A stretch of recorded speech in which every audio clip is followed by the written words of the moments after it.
Retour sur le plateau de Direct Gestion. Nous allons parler immobilier ce matin avec mon invité Nicolas Cart, directeur des gestions IMO chez Amundi. Bonjour Nicolas. Bonjour. Alors vous nous avez fait un premier panorama de votre fonds Opsimo. Nous allons également accueillir dans une seconde, il ne va pas tarder, Jonathan Diver. Rentrez Jonathan. Qui est le patron de meilleurscpi.com. Messieurs, je vous propose d'attaquer tout de suite dans le vif du sujet. Nicolas, est-ce que vous pouvez nous resituer les grands chiffres du patrimoine immobilier en France, puisqu'on sait que les Français qui sont fourmis épargnent évidemment un petit peu en assurance vie, en action, mais surtout beaucoup, l'épargne des Français, ou plutôt la richesse des Français est concentrée quand même sur l'immobilier. Rappelez-nous les grands chiffres. Oui, on ne parle pas souvent d'immobilier en fait, dans le monde de la finance, pourtant c'est une classe d'actifs à part entière, en tout cas elle devrait être considérée comme telle. Une statistique intéressante, 12 000 milliards d'euros de patrimoine, ça c'est le patrimoine des Français, c'est ce que nous dit l'INSEE en 2012, je crois de mémoire, plus de 7 000 milliards d'euros consacrés à l'immobilier.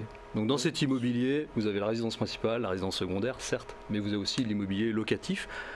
Et puis finalement très peu de pierre papier, c'est-à-dire la pierre synthétique on va dire au travers de fonds d'investissement, puisque ça représente aujourd'hui un peu plus d'une trentaine de milliards d'euros au travers historiquement des SCPI en fait en France.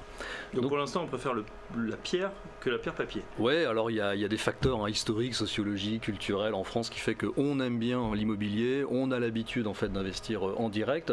Nous on a tendance à penser que dans certains patrimoines chez les particuliers, eh bien cet immobilier-là, l'immobilier locatif en fait peut peser de manière peut-être trop importante dans leur patrimoine, dans leur épargne, et qu'il serait peut-être judicieux de consacrer une partie de cette épargne à d'autres placements, autres que l'immobilier physique locatif, mais aussi pourquoi pas d'aller voir dans la pierre papier s'il n'y a pas au travers de l'immobilier cette fois-ci d'entreprise et non plus l'immobilier d'habitation, des facteurs de performance différents et en tout cas supplémentaires par rapport à leur immobilier locatif qu'ils ont.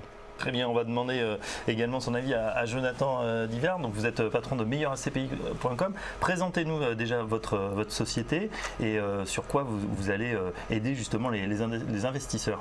Alors meilleurscpi.com est un acteur indépendant qui permet aux épargnants d'investir en pierre papier SCPI principalement. Alors SCPI, on détaille. Société civile de placement immobilier. Donc comme l'a dit Nicolas, c'est vraiment la pierre papier, le fait de pouvoir investir dans différentes classes d'actifs immobilier d'entreprise essentiellement.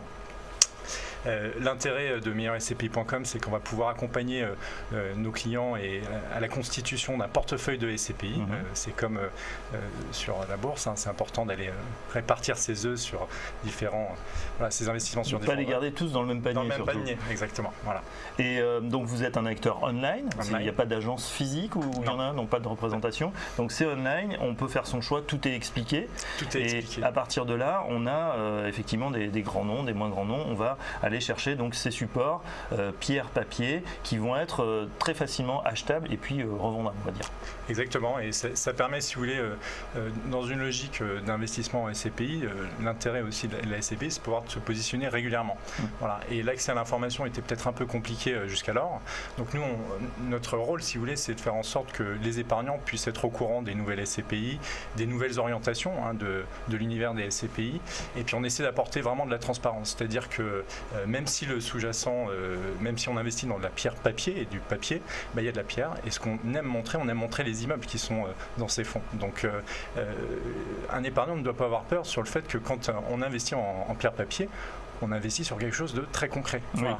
Alors on détaille, vraiment on va revenir au niveau 1, en tout cas ceux qui n'ont jamais entendu parler de ce mécanisme. C'est très compliqué d'acheter des bureaux ou un immeuble entier à Paris, il faut quelques dizaines voire centaines de millions d'euros. Oui. Du coup c'est un organisme qui va l'acheter en direct, on va dire. Par exemple ça pourrait être Amundi, pourquoi pas, Amundi Immobilier, qui va donc prendre cet immeuble, le rénover, trouver des locataires, donc il y a des rendements. Et ensuite c'est divisé finalement, vous avez physiquement une petite part de cet immeuble à travers un titre. Exactement. Comme on aurait une part d'une entreprise, c'est bien ça? Exactement, ça c'est la pierre papier avec un concept vraiment clé qu'il faut marteler, c'est que les conditions d'accès en fait à cette pierre papier n'ont rien à voir avec l'investissement immobilier direct. Quand vous achetez un appartement, vous allez mettre 100 000, 150 000 euros d'investissement sur un appartement spécifique avec un risque locataire spécifique.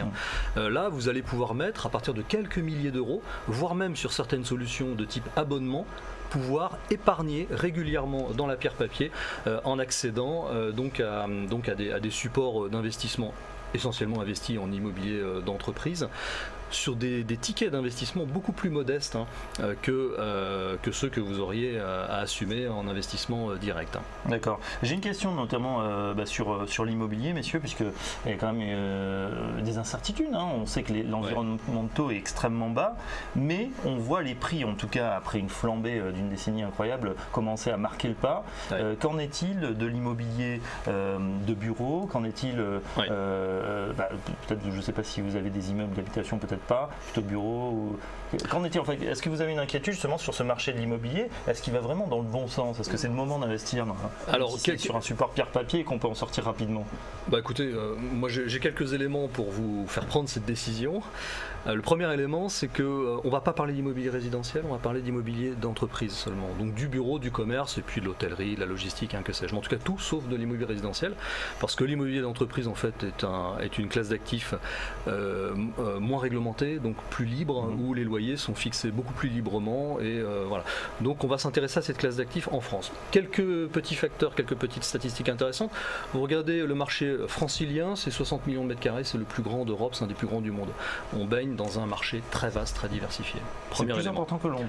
C'est plus important que Londres, c'est aussi grand que Manhattan, il faut le savoir. Donc le marché des bureaux en Ile-de-France est très très vaste et très diversifié avec de très nombreux locataires très différents.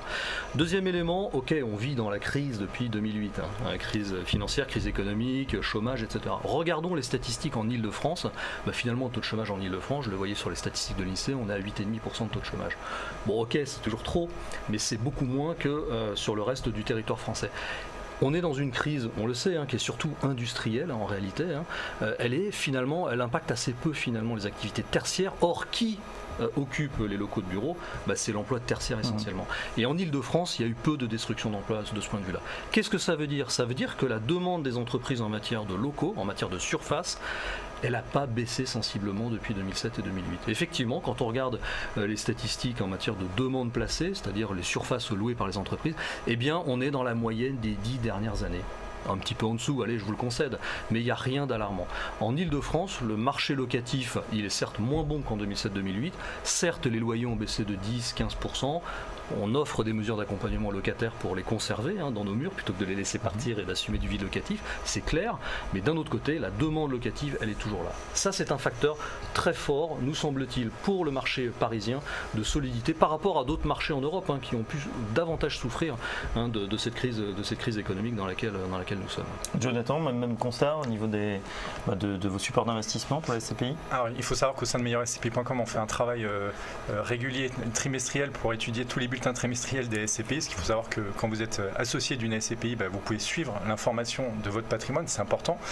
Et parmi certains indicateurs, il y en a un qui s'appelle le taux d'occupation financier, donc qui permet de savoir si le patrimoine est bien occupé. Les taux d'occupation financiers sont tout à fait satisfaisants. Au deuxième trimestre, on est à 90% en moyenne sur les SCPI de rendement. Donc c'est plutôt très satisfaisant. Il y a certains marchés européens où vous avez des taux de vacances qui sont à 15%, y compris en Allemagne. Donc le marché français est bon et parisien encore meilleur. Voilà. D'accord. Il y a un autre élément dans la SCPI, je crois, c'est l'aspect fiscal. Expliquez-nous donc le mécanisme lorsqu'on investit en direct sur une SCPI. Alors, il y a différents modes d'acquisition. Ce qu'il faut avoir en tête, c'est qu'une SCPI est transparente fiscalement, c'est-à-dire que c'est la fiscalité de l'associé qui va s'appliquer. Donc 4 modes d'acquisition. Un mode d'acquisition comptant, donc vous investissez, vous avez de l'épargne disponible, vous pouvez investir directement votre épargne. Un investissement à crédit, donc vous faites appel à votre banquier qui va pouvoir vous proposer une solution. Il accepte en général, il est plutôt confiant. Il y a des solutions. Oui, parce qu'il y a beaucoup de solutions, excusez-moi de vous couper, mais il y a quand même beaucoup de solutions qui sont proposées par les banques elles-mêmes, non, qui ont des filiales en fait dans la pierre papier. C'est pas forcément le cas. Ça existe, mais il y a des solutions qui peuvent être alternatives. En tout cas, le financement est possible. Donc le financement est possible, ok. Donc voilà. Et puis après, donc vous avez l'investissement via des contrats d'assurance vie en unité de compte, donc qui permettent de pouvoir épargner sous forme un peu d'abonnement, ce que disait Nicolas. Et puis après, vous avez l'investissement également en nue propriété, qui permet de ne pas avoir de fiscalité pendant une période qui va être déterminée de 5 ou 10 ans. Voilà. Très bien. En tout cas, c'est vrai que les performances sont au rendez-vous. On a des rendements, on va dire, autour de 5% et au-delà. Là aussi, est-ce qu'il y a un risque, vous pensez, ou est-ce que vous nous l'expliquez très bien, au très bon taux d'occupation, finalement, cette perspective de rendement, enfin, assez, on va dire, extraordinaire dans un environnement de taux très bas, peut continuer? Alors, ce qu'il faut savoir, c'est que déjà les gérants ont effectué un remarquable travail auprès des locataires pour les conserver. Alors, pour les conserver moyennant des baisses de loyer, mais qui n'impactent pas au final de façon significative les dividendes auprès des épargnants. Donc ça, c'est quand même un point qui est plutôt oui, c'est-à-dire positif. On sait que dans la crise, on peut imaginer un grand groupe financier, industriel, qui se dit voilà, moi je suis dans une tour à la Défense, ça coûte trop cher, j'ai envie de partir en périphérie. Donc ils ont fait un effort, les gérants, de leur dire on va baisser vos loyers, on va aménager, on va faire un effort commercial, mais on re-signe pour une durée encore plus longue. Exactement. Et exactement, ça c'est effectivement, je dirais que c'est un peu le jeu du marché, c'est de conserver ses locataires et de ramener les niveaux de loyer qui ont pu connaître par le passé. Vous souvenez-vous, il n'y a pas si longtemps, on avait des inflations et des indexations à presque 4%. Il y a des années où en fait on augmentait le loyer mécaniquement de 4%. Entre-temps, en 2008, la crise est arrivée, donc les conditions économiques se sont dégradées, les valeurs locatives ont baissé, on se retrouvait avec des locataires qui avaient subi 25% d'augmentation de loyer depuis 5 ans compte tenu de ces indexations. Eh bien, ils viennent nous voir en disant vous êtes gentils, mais cette indexation passée, nous on veut revenir aux valeurs locatives du marché, sinon pas. Eh bien oui, effectivement, on signe, il n'y a pas de sujet. Ce qu'il faut garder en tête, c'est que si vous avez une SCPI de grande taille et qui est suffisamment diversifiée sur un patrimoine très large, vous avez statistiquement moins de chances de vous retrouver sur une année déterminée à renégocier massivement des loyers à la baisse. Il y a une inertie qui est très forte dans les SCPI. La crise, on la connaît depuis 2008. Vous regardez aujourd'hui, on est en 2014, 6 ans après le début de la crise. Est-ce que les dividendes des SCPI ont baissé de manière dramatique? Non. Tout ça se passe de manière très, je dirais, diffuse dans le temps. D'accord, c'est amorti en fait dans le temps. Grâce justement à la diversification de ces patrimoines et puis aussi quand même à la santé de l'immobilier d'entreprise en fait en France, qui se comporte mieux, comme on le disait tout à l'heure, par rapport à d'autres métropoles européennes. Et puis après, c'est vrai que les gérants arrivent à investir très régulièrement, donc c'est aussi bon signe, parce que c'est bien de collecter, mais derrière, il faut investir. Donc ça aussi, nous, on le suit, on s'assure que les gérants investissent bien l'argent collecté. Ouais. Et ils arrivent à investir dans des conditions qui sont plutôt satisfaisantes. Et puis, ils peuvent aussi faire appel à la dette à l'intérieur des véhicules, ce qui permet d'aller booster un peu les performances. Donc non, je pense que les gérants vraiment arrivent à faire un travail positif, de qualité, qui permet une distribution de dividendes régulière. Après, dans les conseils qu'on donne régulièrement à nos clients dans la constitution d'un portefeuille de SCPI, ce qui est important, c'est d'avoir une part de SCPI très bon père de famille, solide, très parisienne, qui vous permet d'avoir une pérennité sur votre dividende. Une SCPI, pourquoi pas, un peu plus diversifiée en France. Et puis, il y a aussi une thématique qui est intéressante en ce moment, c'est qu'il y a une diversité de SCPI qui sont santé, européenne, opportuniste, développement durable, qui permettent, si vous voulez, aux associés, aux épargnants, de pouvoir justement faire un investissement à la carte. Voilà. Très bien. Au PCI, SCPI immobilier, on revient dans un instant pour détailler tout ça, voir aussi quels sont les meilleurs placements et répondre aux questions qu'on se pose dans un instant. À tout de suite.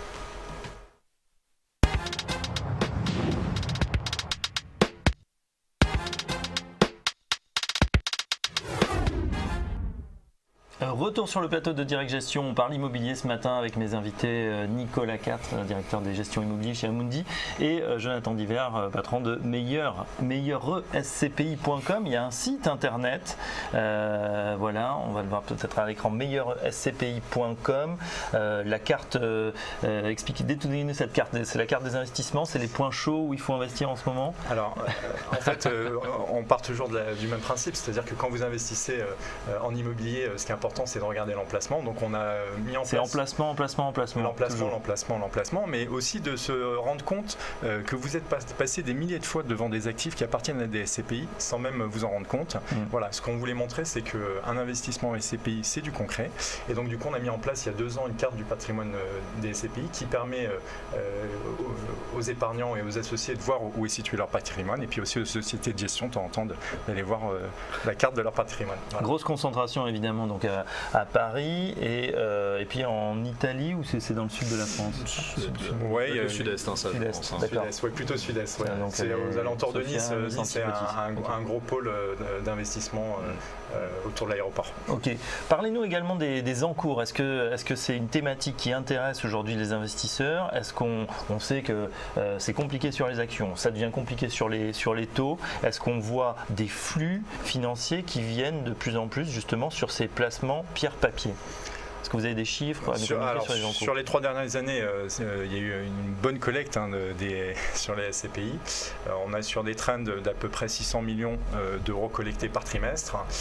La capitalisation des SCPI de rendement est proche des 28, un peu plus de 28 milliards d'euros. Voilà, donc on voit bien qu'il y a un intérêt, un attrait pour les épargnants sur ce type de véhicule, parce que bien évidemment vous n'avez pas les soucis de gestion. Ce qu'il faut savoir, c'est que la gestion devient de plus en plus compliquée sur l'immobilier en direct, et les épargnants qui sont souvent soit des jeunes qui n'ont pas les moyens d'investir pour acheter leur premier appartement, soit des retraités qui en ont un peu ras-le-bol de gérer de l'immobilier en direct, préfèrent profiter de leur temps libre et puis donner leur argent à des pros qui savent bien investir, qui savent bien acheter. Et puis aussi un des intérêts, et ça c'est vraiment un intérêt très important de la SCPI, c'est de pouvoir investir sur des tickets qui sont modérés régulièrement. Voilà, c'est pouvoir se positionner à différents moments de marché. Vous dites que comme tout autre placement, finalement, plutôt que d'investir en bloc à un moment donné, il vaut mieux étaler peut-être son investissement, ce qui est évidemment très très compliqué. Quand on achète un bien, on ne peut pas dire au vendeur, écoutez, je vais vous payer sur 10 ans ou sur quelques mois. Du côté de Opsimo, alors, qui est une belle contraction, hein. Là on a tout, on a l'IMO, on a l'Opsi. Ah oui, on va aller chercher ce mot, ce nom plutôt. Vous nous avez dit, pour remettre en perspective, 30 milliards sur 12 000 milliards de patrimoine et 7 000 milliards que les Français ont en immobilier, ça paraît très peu. Oui. Est-ce que vous visez avec Opsimo plusieurs milliards, le fonds a bien collecté cette année, oui. Pour autant vous visez beaucoup plus grand à la taille européenne, là aussi on voit des investissements qui se font un petit peu partout en Europe. Exactement. Alors, regardons ce qui se passe de l'autre côté du Rhin. En Allemagne, vous avez une industrie de la pierre-papier, hein, qui sont ce qu'on appelle les fonds ouverts en fait allemands, avec 2 catégories de fonds ouverts, des fonds institutionnels, hein, qui ont connu quand même quelques difficultés de liquidité ces derniers temps, et puis des fonds destination des particuliers qui continuent de collecter très massivement. Certains fonds collectent 3 milliards d'euros dans l'année. Hein. On parle d'un fonds collectant 3 milliards d'euros. Ah, ça, c'est votre objectif. Non. Soyons modestes. Mais simplement pour donner quelques chiffres, la pierre-papier en Allemagne, c'est plus de 90 milliards d'euros. En France, c'est 30 milliards. Il n'y a pas 3 fois plus d'habitants en Allemagne, et pourtant le taux d'épargne en Allemagne est à peu près similaire au taux d'épargne français. Donc il y a de la capacité, nous semble-t-il, en France pour aller faire grossir la pierre-papier, que ce soit par le canal SCPI, que ce soit par le canal OPCI. Nous, chez Amundi, on a décidé de ne pas choisir. C'est en fonction de la volonté du client qu'il va pouvoir aller soit sur un support de type OPCI, qui offre une liquidité renforcée par rapport à une SCPI, et une stratégie d'investissement diversifiée à travers l'Europe comme on le voit, soit s'il souhaite plutôt investir en France dans du solide, dans ce cas-là, on va l'orienter par exemple vers Rivoli Avenir Patrimoine, qui est une SCPI qui investit majoritairement à Paris intramuros. Vous voulez la sécurité de Paris, la valeur foncière de Paris, eh bien vous voulez de la France également, prenez du Rivoli Avenir Patrimoine. Vous cherchez une exposition pan-européenne avec une liquidité renforcée, vous avez Opsimo. Et on le voyait effectivement sur la carte, on va faire un focus sur Opsimo. C'est ça qui est fondamentalement différent par rapport aux autres offres qui peuvent être disponibles sur la place en pierre-papier, c'est qu'on a un portefeuille vraiment volontairement pan-européen. Aujourd'hui, il est localisé en France, beaucoup en Allemagne pour des raisons conjoncturelles, parce qu'il y a une vraie opportunité d'acheter aujourd'hui en Allemagne avec de la dette, parce que les conditions de financement n'ont jamais été aussi basses. C'est tout simplement hallucinant. Et donc vous avez une vraie opportunité à aller acquérir aujourd'hui en Allemagne avec de la dette. En Angleterre, on est très présent parce que les loyers remontent vigoureusement. Ils ont augmenté de 15%, ils vont augmenter de à peu près 15% cette année. Donc vous allez chercher en Angleterre un booster de performance par le biais des loyers, ce qui n'est absolument pas le cas en France. On ne va pas chercher un booster loyer en France. On va aller chercher un marché, je dirais, stable, sur lequel je dirais que le downside a déjà été pris.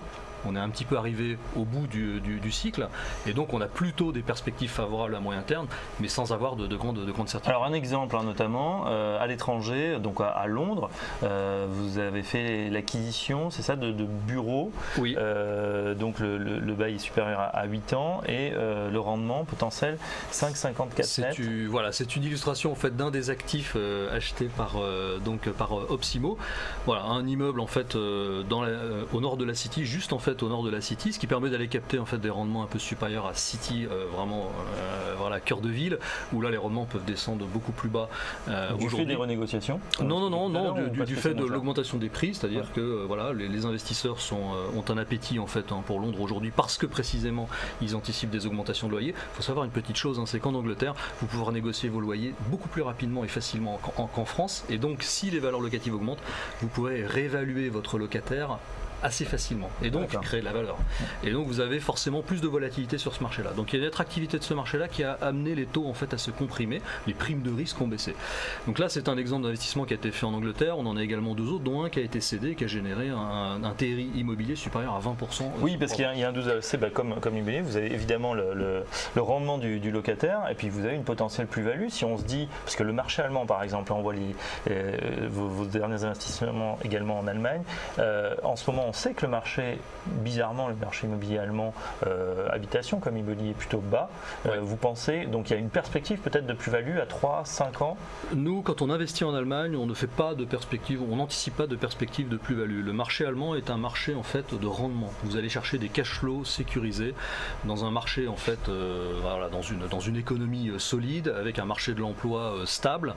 Vous allez chercher des cash flows, des revenus. Et donc la meilleure stratégie, c'est d'aller chercher ces revenus et de les leverager avec de la dette. En revanche, en termes de perspective de plus-value, nous on ne fait pas cette anticipation. On pourrait très bien imaginer qu'en Allemagne, c'est une bonne question. Vous achetez en Allemagne aujourd'hui à Düsseldorf, c'est le quatrième immeuble sur cette page-là. Vous achetez à Düsseldorf un immeuble totalement neuf à 3 000 € du mètre au centre-ville d'une des 5 plus grandes villes d'Allemagne, 3 000 € du mètre, imaginez. Un immeuble neuf loué pour 10 ans ferme à Huawei, qui est le troisième équipementier téléphonique au monde quand même. Qui est plutôt bien portant. Voilà, tout à fait. Et vous générez un rendement de 5,56 net, triple net. C'est-à-dire c'est le loyer net rapporté au prix d'acquisition. Imaginez en fait que vous y mettiez un peu d'effet de levier, pas beaucoup, juste 50%, on va pas y être fou. Eh bien vous avez des rendements cash on cash proches de 8%, alors que vous avez une signature triple A en fait en tant que locataire à côté. Voilà, c'est ces stratégies-là qu'on va développer en Allemagne, c'est aller chercher des cash flows sécurisés, un immeuble neuf et avec un petit peu de dette associée. Alors ça paraît évidemment le placement rêvé actuellement, du rendement, de la sécurité, de l'effet de levier, parce qu'effectivement il y a des taux bas. Est-ce qu'il n'y a pas néanmoins des risques, ou quelles sont les précautions à prendre quand on va investir, que ce soit en OPCI ou en SCPI, Jonathan Divert? Quels sont les conseils que vous donnerez à quelqu'un qui n'a jamais fait de cet investissement et qui est peut-être un peu réticent? D'y aller progressivement, d'être vraiment dans cette logique de tickets modérés et progressifs et réguliers, de se positionner vraiment sur des SCPI qui vont avoir des taux d'occupation financiers importants, plus de 90% sur le bureau, sur le commerce on est plus exigeant, plus de 95%. Voilà, donc je pense que c'est deux conseils. Après bon, il y a la possibilité aussi d'aller regarder les réserves de plus-value distribuables, le report à nouveau, voilà, des éléments qui sont importants et qui permettent d'avoir une certaine pérennité sur le dividende. Voilà. Alors on est sur le site, peut-être on va le voir dans un instant. Il y a plusieurs acteurs, donc vous proposez sur le site de comparer. Donc on en voit quelques-uns, des SCPI, Accès Valeurs Pierre, Accès Immo Pierre, etc. Si on compare, qu'est-ce que ça va nous apporter? Donc on va pouvoir comparer ce fameux taux d'occupation financière. Il y a d'autres ratios, il y a d'autres choses à vérifier. De regarder un peu la stabilité des dividendes sur les dernières années, c'est important. Il faut s'assurer que le dividende a été stable sur les 5 dernières années. Que ça n'a pas été artificiellement boosté une année pour collecter, comme pourraient le faire certains fonds, c'est ça? Et puis après, bon, ça c'est aussi notre métier dans l'accompagnement de nos clients. On souhaite aussi avoir des gérants qui collectent de façon modérée, c'est-à-dire que des fonds qui grandissent trop vite, c'est compliqué pour les gérants de bien investir intelligemment. Des fonds qui grandissent progressivement, ça leur permet, si vous voulez, de capter les bonnes opportunités de marché. Quand une SCPI collecte moins de 10% de sa capitalisation par an, il n'y a pas de sujet.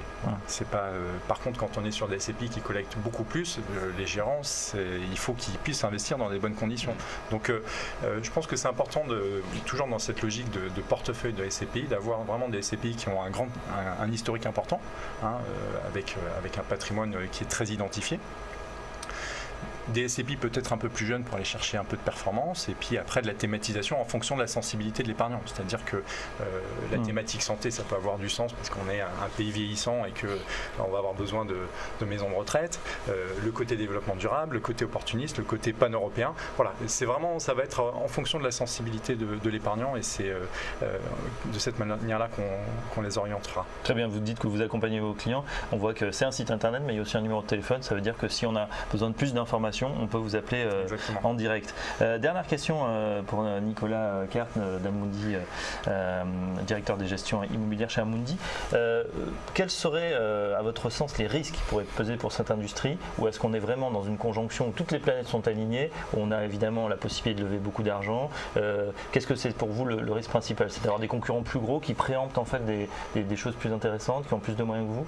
Alors, il y a effectivement, on nous parle souvent d'un risque, c'est d'avoir un encombrement du marché de l'investissement avec trop de capitaux en fait qui arrivent sur des marchés de l'investissement. Et donc un phénomène de bulle. Ce qui a été dit tout à l'heure, c'est des phénomènes de SCPI qui grossissent très vite et qui sont obligés de déployer leurs capitaux très vite et qui vont peut-être, pour certains investisseurs en fait, participer à l'augmentation des prix. Peut-être déraisonnables dans certains cas. Sauf que finalement, à y regarder de plus près, vous regardez les taux de rendement offerts par l'immobilier. Aujourd'hui, vous achetez à Paris le meilleur immeuble de bureau à Paris, loué dans des conditions classiques de loyer, je veux dire un loyer normal, vous avez un rendement autour de 4%. Donc le meilleur immeuble de bureau à Paris s'achète à 4%. À côté de ça, nous on a tendance à comparer cette rentabilité en fait avec l'obligation d'État 10 ans France. Ce qui est notre étalon. On prend le rendement sans risque et on regarde ce que rapporte l'immobilier. Vous êtes aujourd'hui à 0,90 ou dans ces eaux-là, je ne l'ai pas regardé ce matin. Mais vous avez donc en fait un écart considérable entre le rendement immobilier du meilleur immeuble de bureau à Paris. Donc vous imaginez que si vous allez chercher un peu de risque au-delà de Paris, vous allez chercher du 7% par rapport en fait à un rendement obligataire qui part à la cave. Donc on a en fait une prime de risque qui n'a jamais été aussi élevée. Donc j'ai pas envie de dire que l'immobilier est trop cher, j'ai envie de dire qu'il est vraiment pas cher comparativement aux autres actifs. Et là on boucle vers une question qui dépasse complètement l'immobilier, c'est quels sont les scénarios de sortie en fait de l'économie actuelle.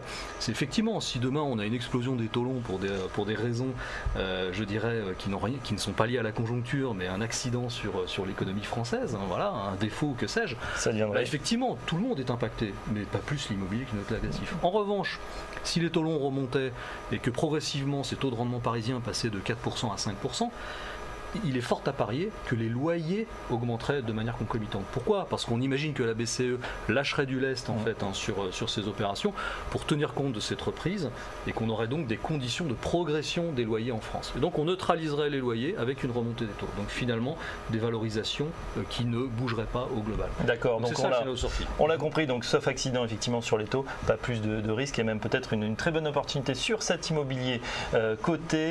Cette émission de Direct Gestion est terminée. Merci à Nicolas Kert, directeur des gestions immobilières chez Amundi, à Jonathan Diver, patron du site meilleurscpi.com.